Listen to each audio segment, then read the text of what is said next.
नमस्कार साथियों, स्वागत है आप सभी का आपके अपने YouTube प्लेटफॉर्म पर। 72,825 शिक्षक भर्ती 2011 में आई हुई थी। बसपा का कार्यकाल था। तब से लेकर के अब तक यह भर्ती विवादों में ही रही है। लगातार इसके विवाद चलते रहे हैं। आज इसकी एक और डेट पड़ी हुई है और आज संभवतः ये माना जा रहा है कि सुनवाई आर-पार की होने वाली है। क्या इससे नई भर्ती प्रभावित होगी? हमारा मेन मुद्दा इस बात का है कि चाहे 72,825 की वैकेंसी हो, चाहे 69,000 की वैकेंसी हो, इन दोनों की जो सुनवाई है, बहुत सारे विद्यार्थियों को ये लगेगा कि हम इस वैकेंसी के पार्ट नहीं हैं, हमको इससे कोई प्रभाव नहीं है। लेकिन ध्यान रहे, इससे प्रभाव होगा नई भर्ती पर। क्या प्रभाव नई भर्ती पर होगा? सेशन में बने रहिएगा, पूरी बात समझाएँगे, पूरी बात बताएँगे। वीडियो को लाइक कर दीजिएगा, चैनल पर यदि आप पहली बार होंगे तो चैनल को आप सब्सक्राइब ज़रूर कर दीजिएगा। 72,825 वैकेंसी, इसके विषय की जानकारी और आप सभी को बता दें कि 25 तारीख को इसकी एक सुनवाई हुई थी, यानी 25 फरवरी को एक सुनवाई हुई थी। 72,825 शिक्षक भर्ती सुप्रीम कोर्ट में 27 फरवरी को फिर से न्याय की बारी है। अचानक डेट क्यों लगी है, इसकी पूरी कहानी आपको समझाएँगे। 72,825 में प्रशिक्षु शिक्षक भर्ती मामले में सुप्रीम कोर्ट की हलचल एक बार फिर से तेज हो गई है। 27 फरवरी 2026 को होने वाली सुनवाई ने अभ्यर्थियों के मन में एक कौतूहल पैदा कर दिया है, हलचल पैदा कर दिया है। क्या कुछ है, इसका पूरा मामला आप सभी को डिटेल समझाता हूँ। उत्तर प्रदेश की सबसे चर्चित और लंबे समय से लंबित 72,825 प्रशिक्षु शिक्षक भर्ती एक बार फिर से सुप्रीम कोर्ट की दहलीज पर 25 फरवरी को सुनवाई के बाद 27 तारीख को लगने के पीछे कई महत्वपूर्ण कानूनी और प्रशासनिक कारण बताए जा रहे हैं। क्या कानूनी कारण बताए जा रहे हैं, उसको आप ध्यान से समझिए एक-एक बात को।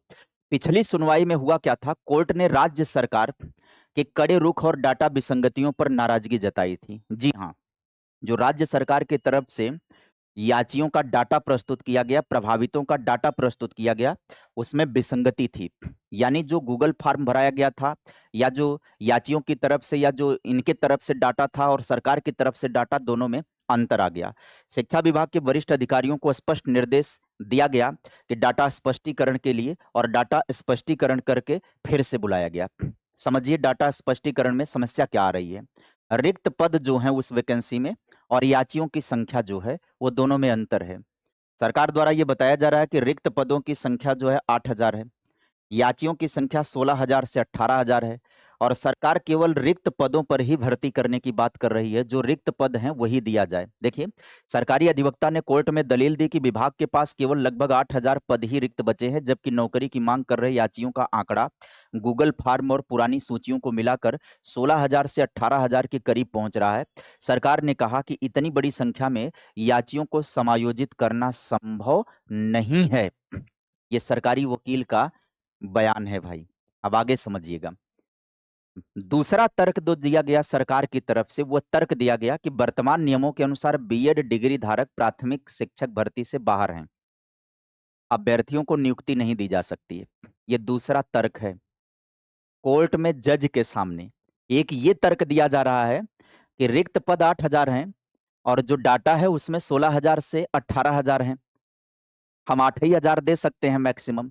दूसरी बात है कि बीएड डिग्रीधारी वर्तमान में प्राथमिक शिक्षक से बाहर हैं भर्ती से, तो ऐसे अभ्यर्थियों को नियुक्ति नहीं दी जा सकती है जो बीएड किए हुए हैं। अब आगे आप समझिएगा, मामला गर्म हो गया फिर। कोर्ट ने सरकार के बीएड वाले तर्क को किनारे करते हुए स्पष्ट किया कि इस भर्ती पर उसी समय के नियम लागू होंगे जब इसकी विज्ञप्ति 2011 में जारी हुई थी, ना कि आज के बदले हुए नियम लागू होंगे। जो भी नियम लागू होंगे वो पुरानी भर्ती के लागू होंगे। अब इसमें एक चीज़ और ट्विस्ट आ गया।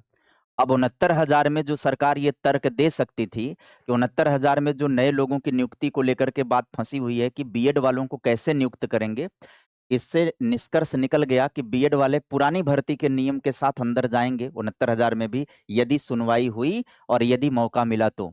याचियों की सत्यापित सूची जो है 14,851 अभ्यर्थी हैं और सरकार द्वारा जो प्रस्तुत किया जा रहा है डाटा, उसमें 16,000 से 18,000 बताया जा रहा है। मामला यहीं पर फँस गया। याचियों की सत्यापित सूची जो है वो 14,851 है। सरकार कह रही 16,000 से 18,000 तक हमारे पास डाटा है। तो इसका मतलब ये है कि अगर एंट्री भी करना है तो इतना बढ़ कहाँ से रहे हैं। इसमें मामला फँस गया कोर्ट में। कोर्ट कागज़ के और प्रमाण के आधार पर चलता है। इसी अस्पष्टता को दूर करने के लिए अधिकारियों से जवाब माँगा गया। कहा गया जो पात्र अभ्यर्थी हैं, जो याची हैं, अंतिम सूची पर मुहर लगाने के लिए कोर्ट ने बिना कोई लंबा समय दिए आज का डेट दे दिया 27 फरवरी का। निर्णायक तारीख आज की लगा दी है। आज की क्या सूचना होगी वो वीडियो मैं आप सभी को शाम तक उपलब्ध कराऊंगा, जानकारी आ जाने के बाद। अब बात कर लेते हैं कि क्या इन भर्तियों को आगे की भर्तियां प्रभावित करेंगी। चाहे वो 72,825 का मामला हो, चाहे वो 69,000 का मामला हो। 72,825 शिक्षक भर्ती मामले का सुप्रीम कोर्ट से जो भी अंतिम फैसला आएगा, उसका उत्तर प्रदेश में आने वाली नई शिक्षक भर्ती पर सीधा और गहरा असर पड़ना तय है। कैसे ये असर पड़ेगा, अब आपको एक एक बात को समझाऊंगा।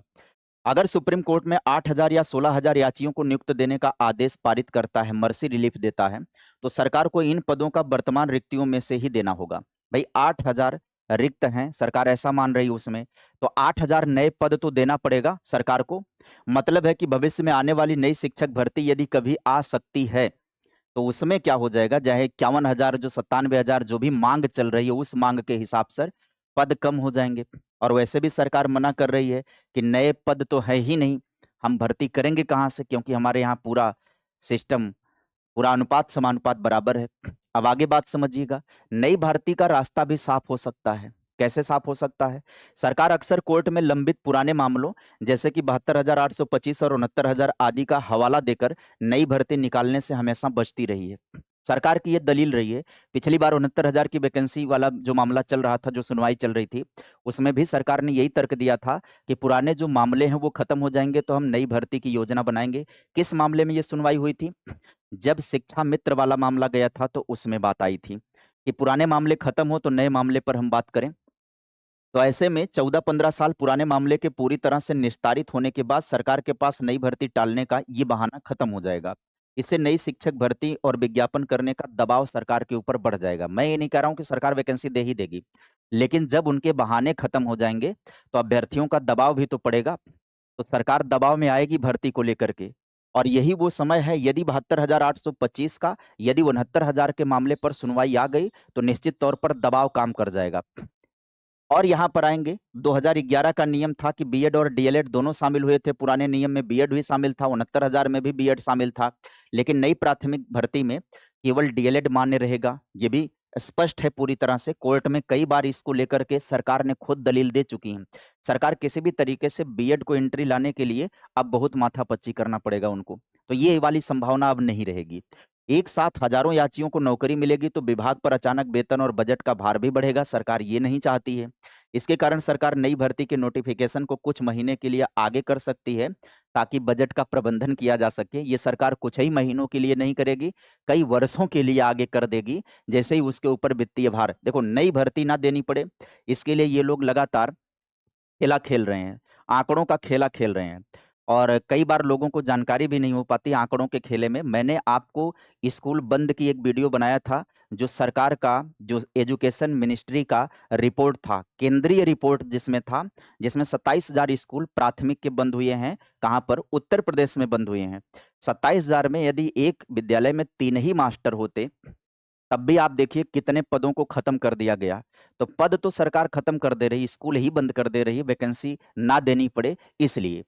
नजरें 27 फरवरी यानी आज के डेट पर रहेंगी। आज की सुनवाई महत्वपूर्ण होने वाली है। ये शिक्षक भर्ती की दिशा में और आने वाले 69,000 के निर्णय की दिशा में मील का पत्थर साबित होगा, यदि आज कोई निर्णय आता है तो। अपडेट के लिए आप सभी लोग चैनल पर बने रहेंगे। वीडियो को लाइक कर दीजिएगा, चैनल को सब्सक्राइब कर दीजिएगा। जैसे ही कोई अपडेट आएगी मैं आपके लिए वीडियो लेकर के आ जाऊंगा। आज के लिए सेशन को समाप्त करने की इजाजत दीजिए। मिलते हैं अगले सेशन में। Bye bye, take care, thank you.